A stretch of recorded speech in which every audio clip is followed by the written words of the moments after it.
New York Knicks versus Cleveland Cavaliers Game 4 Preview. Makakaisa pa kaya ang Cavs o tatapusin na ng Knicks bukas ang serye? Si Jalen Brunson ay isa ng malaking pangalan sa NBA matapos maging 3-time All-Star at isa sa pinakamahusay na point guard sa buong liga. Ngunit ngayon, mas malaki pa ang posibilidad na maabot niya ang isang makasaysayang tagumpay na maaaring maglagay sa kanya sa hanay ng mga alamat ng basketball sa New York.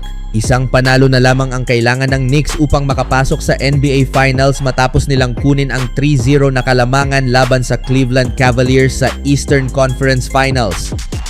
Ang Knicks ay kasalukuyang nasa isa sa pinakamainit na playoff run sa kasaysayan ng kanilang prangkisa.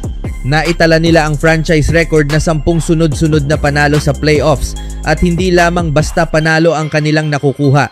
Ang average nilang lamang ay 22.5 points kada laro, patunay kung gaano nila nadodomina ang kanilang mga kalaban. Kung maipagpapatuloy nila ito at makuha ang ika-11 sunod na panalo, mas lalo pang titibay ang reputasyon ng team bilang isa sa pinakamapanganib sa kasalukuyang postseason. Para kay Brunson, ang pagkakataong ito ay hindi lamang tungkol sa personal na tagumpay kundi tungkol din sa katuparan ng kanyang pangarap mula pa noong sumali siya sa Knicks noong 2022. Noon pa man, malinaw na ang kanyang layunin ay ibalik ang New York sa rurok ng NBA. Ang lungsod ay matagal nang naghihintay ng isang team na kayang magdala ng championship level basketball at ngayon ay tila natagpuan nila iyon sa pangunguna ni Brunson. Ayon kay Knicks coach Mike Brown, si Brunson ang sentro ng tagumpay ng team. Tinawag pa niya itong MVP dahil sa walang sawang kontribusyon nito araw-araw.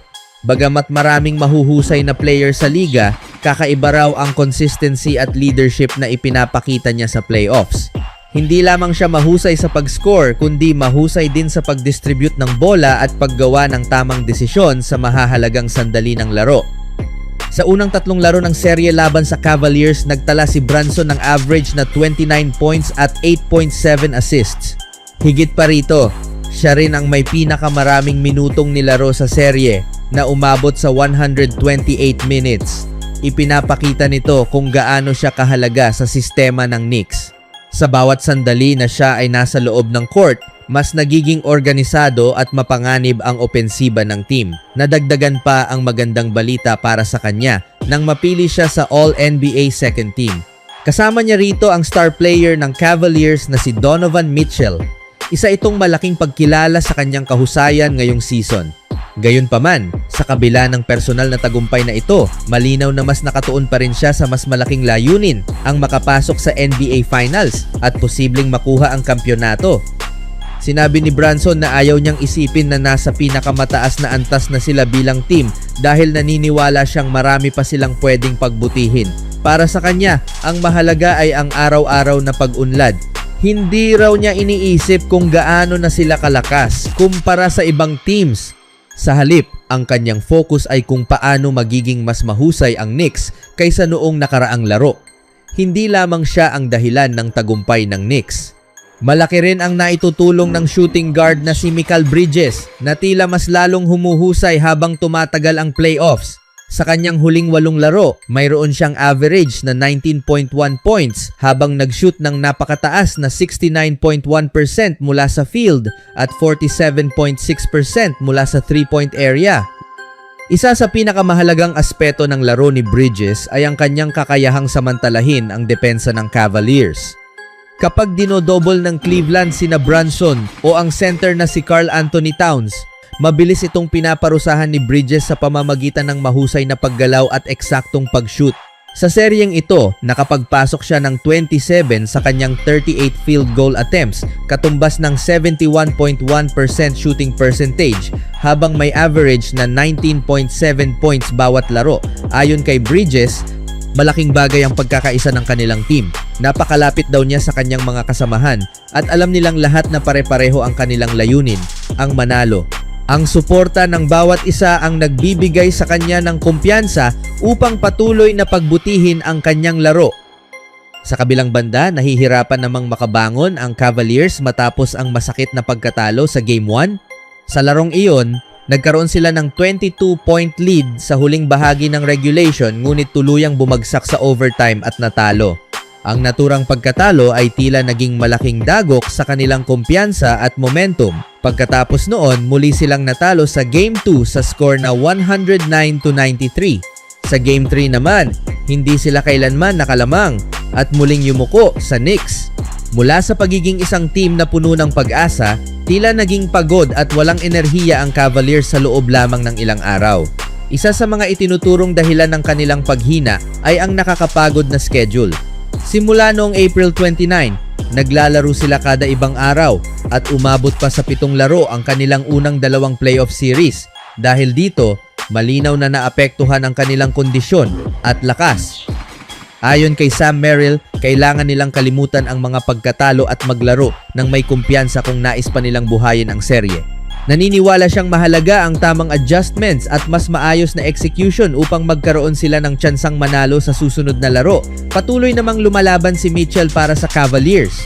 May average siyang 26 points at halos 40 minutong paglalaro bawat laro sa serye. Gayunpaman, hindi sapat ang kanyang pagsisikap dahil kulang ang suporta mula sa ibang pangunahing players. Isa sa pinakamalaking problema ng Cleveland ay ang mahinang performance ni James Harden. Kilala bilang The Beard, hindi niya mahanap ang kanyang ritmo laban sa depensa ng Knicks. Sa serye, nag-shoot lamang siya ng 41.3% mula sa field at 22.7% mula sa 3-point range. Para sa isang veteranong superstar, malayo ito sa inaasahang kontribusyon. Dahil dito, pinag-iisipan ni Cavaliers coach Kenny Atkinson na baguhin ang kanilang lineup. Isa sa mga posibleng hakbang ay ang paglipat kay small forward Dean Wade sa bench upang magkaroon ng bagong enerhiya ang starting unit.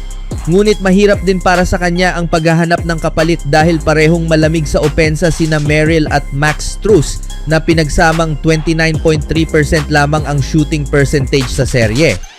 Bukod sa kanilang problema sa shooting, nahihirapan din ang Cavaliers sa transition defense. Ayon kay Atkinson, mas energetic at mas mabilis ang Knicks sa halos lahat ng aspeto ng laro. Sa tuwing nagkakamali ang Cleveland o pumapalya sa opensa, agad itong pinaparusahan ng New York sa fast breaks at mabilis na pag-atake. Isa pang nakakabahalang katotohanan para sa Cavaliers ay ang kasaysayan ng NBA playoffs. Wala pang team sa kasaysayan ng liga ang nakabangon mula sa 3-0 deficit upang manalo sa isang playoff series.